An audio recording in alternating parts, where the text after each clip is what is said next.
Olá amigos do Tia Virtual, aqui é o Alex e nesse vídeo vamos falar sobre matérias que saíram recentemente na mídia, especialmente voltadas aqui à decisão desfavorável do STF que está relacionada ao Banco Santander, mas não apenas ao Banco Santander, porque essa decisão acaba impactando outros bancos. E além disso, também vou trazer aqui para vocês outro escândalo envolvendo aqui a lojas americanas, novamente sobre as inconsistências contábeis e que também está relacionado ao Banco Santander. Mas recentemente, a Americanas divulgou uma nova lista de credores aqui no dia 14 de 6 de 2023, onde o problema, ou seja, a dívida dela pode aumentar em mais 25 bilhões de reais. Então o que eu vou trazer nesse vídeo para vocês? Primeiramente, vamos avaliar aqui essa questão da decisão do STF, entender do que se trata e quais são as leis que estão envolvidas nesse processo aqui para gerar essa decisão desfavorável para os lucros dos bancos. E com isso, avaliar quais são os impactos que vão ter nesses bancos. E eu destaquei aqui para vocês o Banco Santander, principalmente o Banco do Brasil, Banco Banrisul, BTG Pactual, Banco BMG, Banco Itaú e também o Banco Bradesco. Sem falar desse escândalo da Americanas e quais são as perspectivas, considerando análise fundamentalista e técnica também. Ou seja, esse vídeo está repleto de informações para você que quer entender sobre o setor bancário e as principais repercussões atuais que podem movimentar a bolsa de valores para todos os ativos desses bancos. E justamente por trazer todo esse conteúdo é que eu te convido para se inscrever no canal e também ligar o sino de notificações e, é claro, se possível, compartilhe o vídeo, porque assim você ajuda o canal a levar essas análises para mais pessoas. Então, bora pro vídeo.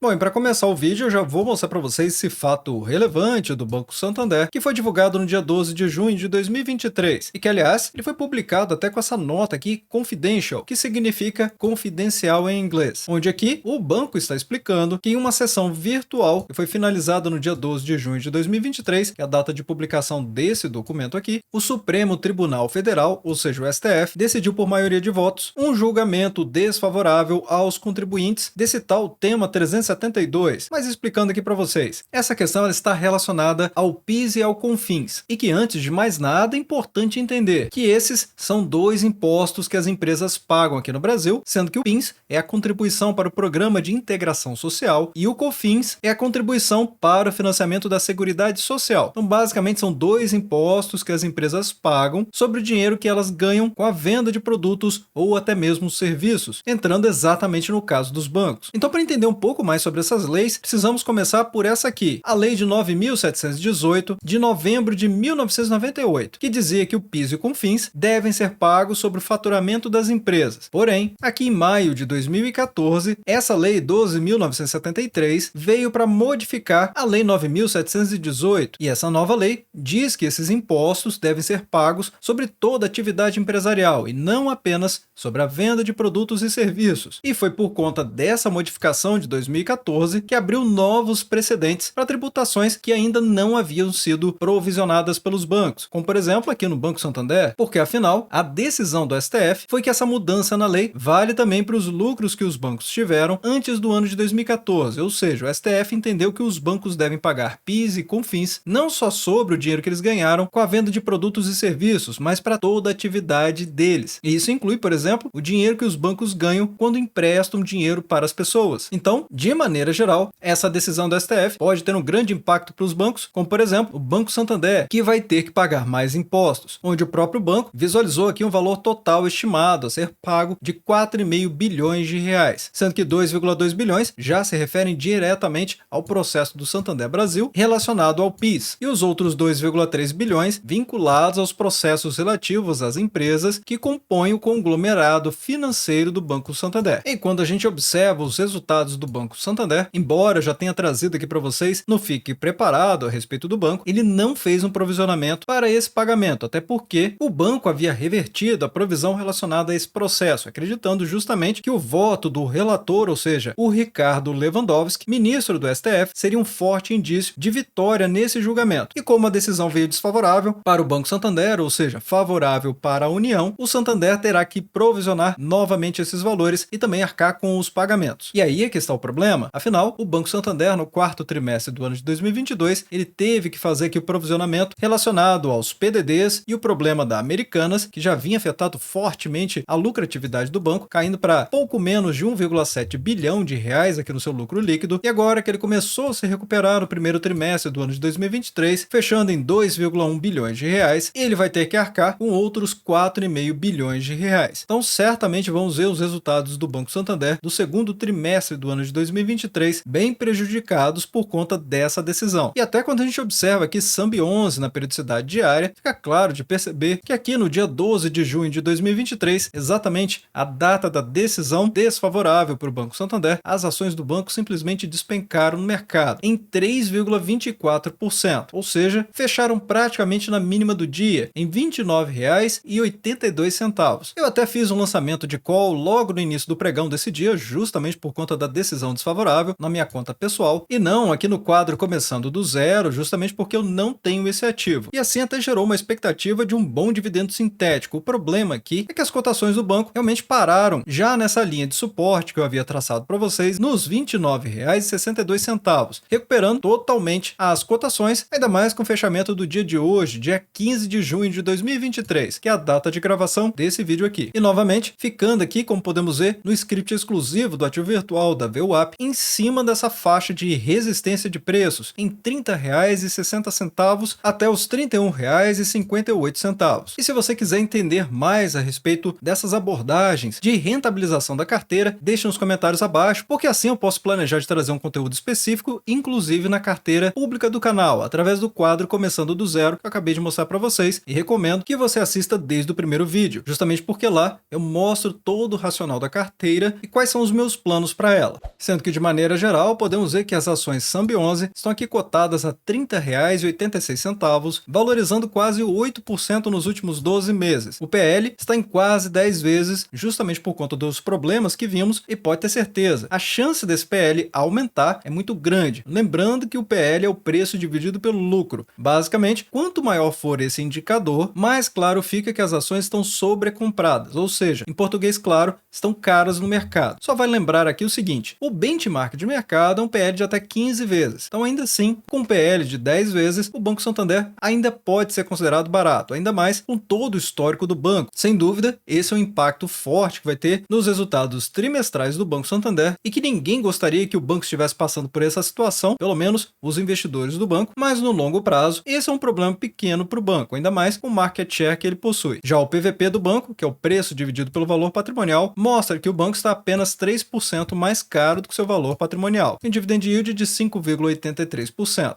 Lembrando ainda que o Banco Santander já teve um dividend yield muito mais elevado do que esse, como por exemplo no ano de 2022, que fechou em 7,95%, e o ano de 2021, que fechou em 9,46%, sendo que o dividend yield médio do banco dos últimos 5 anos é de 6,92%, sendo que na própria página de relações com os investidores do banco, ele tem um compromisso público, porque o Banco Santander ele pretende ser o maior banco no Brasil em geração de valor aos acionistas, e justamente por estar em linha com esse objetivo, o Santander remunera os seus acionistas uma distribuição de 50% do seu lucro líquido anual, sendo esse um payout superior inclusive do Banco do Brasil. Explicado isso, também vou mostrar para vocês nessa matéria aqui outros bancos que podem ser impactados por conta dessa decisão aqui do STF. Afinal, movimenta o setor bancário e os resultados dele. Mas a matéria ela é bem clara aqui do site da Genial, mostrando que o Santander é o mais impactado, justamente porque ele tinha realizado uma reversão de provisões de riscos fiscais de 4,2 bilhões de reais. E agora fica ainda mais complicado porque ele vai ter que fazer uma nova provisão e arcar com as despesas, como eu vim explicando nesse vídeo, no valor de 4,5 bilhões de reais. Mas de toda forma, impactando em 21,3% do que foi projetado pela Genial do lucro estimado para o ano de 2023 aqui para o Banco Santander. No entanto, Banco do Brasil e Banco Banrisul estão livres desse problema, porque os bancos participaram do Refis, que é a sigla do Programa de Recuperação Fiscal, programa esse do governo brasileiro que permitiu que as empresas renegociassem suas dívidas tributárias. E ele foi criado no ano de 2000 e teve várias edições ao longo dos anos. A questão é que o objetivo do Refis é justamente permitir que as empresas que estão em dívida com o governo possam regularizar sua situação. E assim, esse programa oferece várias opções de pagamento, incluindo descontos em multas e juros, possibilidade até mesmo de fazer parcelamento da dívida em várias prestações. No caso do Banco do Brasil e do Banrisul também, eles participaram do Refis e por essa razão eles já tinham regularizado sua situação em relação ao PIS e ao COFINS também. Isso significa que eles tinham acertado as contas com o governo e, por isso, a decisão do STF não vai afetá-los de forma nenhuma. No entanto, outros bancos serão, como por exemplo o Banco Itaú, que apresentava um provisionamento de apenas 680 milhões de reais referente a esses dois impostos. Mas ele também já tinha aderido ao refis e o valor apresentado é apenas o que faltou para o total. Assim, o Itaú sofre apenas o impacto de caixa, não tendo nenhuma despesa adicional na demonstração de resultado financeiro do banco impactando o lucro dele. Por outro lado, temos aqui o Bradesco, que no caso dele tem um impacto significativo, mas como eu trouxe para vocês no Fique Preparado, ele já tinha trazido aqui no primeiro trimestre do ano de 2023 um provisionamento de 2,96 bilhões de reais na DRE do banco,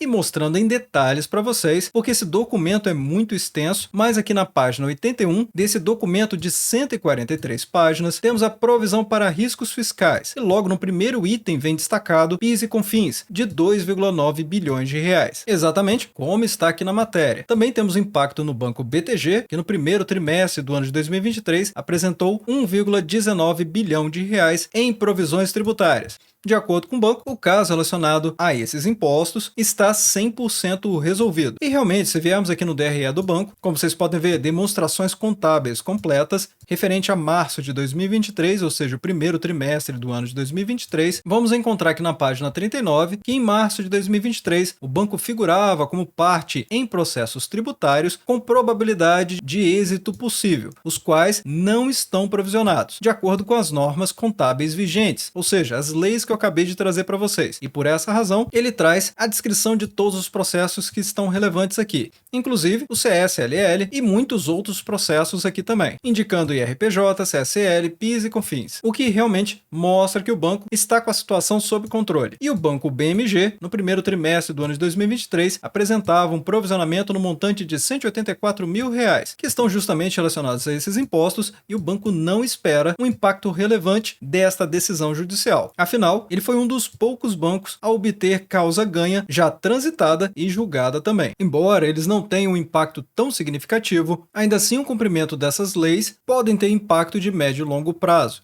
E se você quiser apoiar o canal também, basta clicar na opção Seja Membro, que aqui vão aparecer opções a partir de R$ 2,99, com vantagens exclusivas, inclusive para o ativo associado. E caso você não queira continuar por alguma razão, você pode cancelar sem problema nenhum. Essa aqui é uma ferramenta do próprio YouTube, segura, rápida e confiável. E dando continuidade à questão do escândalo da Americanas, temos aqui que o Banco Santander informou que as inconsistências contábeis são de responsabilidade única da Americanas, sendo essa uma declaração às trocas de e-mails que foram apresentadas à CPI da Câmara que investiga a fraude que ocorreu na Americanas. Sendo que nessa matéria da Infomani, inclusive tem, entre aspas, a fraude é uma fraude de resultados, explicou aqui o executivo em CPI nessa última terça-feira, ou seja, dia 13 de junho. Em nota, o Banco Santander afirma que, conforme fato relevante publicado, a Americanas confessava que as demonstrações financeiras da empresa vinham sendo fraudadas pela diretoria anterior da empresa. E o caso ficou complicado mesmo, afinal, saiu a nova lista de credores da Americanas com esse rombo adicional aqui de 25 bilhões de reais. Saiu matéria no dia 14 de junho de 2023, sendo que nessa nova lista divulgada mostra que a Americanas tinha 3 categorias de credores, sendo os credores trabalhistas, os credores quirografários, que são parte dos credores financeiros, com litígio envolvendo parte de créditos que estão sendo objeto de diversos recursos e incidentes, e também credores relacionados a empresas, que são as chamadas classe 4. Então, os principais credores, começando aqui com bancos, temos diversos, inclusive o Banco Bradesco, Santander, o BTG Pactual, Votorantim, Itaú, Banco do Brasil e muitos outros, além da Samsung, Nestlé, LG, a própria Dell e várias outras companhias, incluindo Google, Facebook e até o Twitter. Mas nesse vídeo aqui, que eu publiquei há mais de 5 meses atrás, eu inclusive publiquei para vocês o link direto com o documento oficial da companhia com toda a lista de credores dela, só que agora foi atualizada. Já as ações da Americanas, com a MER3, seguem lateralização de preços depois de terem afundado no mercado nas primeiras semanas de janeiro de 2023. Mas vai deixando nos comentários abaixo o que vocês acham a respeito desses impactos da Americanas e também da decisão do STF sobre os bancos. Faz sentido ou não faz? E se possível, compartilhe esse vídeo porque assim você apoia o canal a levar essas análises para mais pessoas.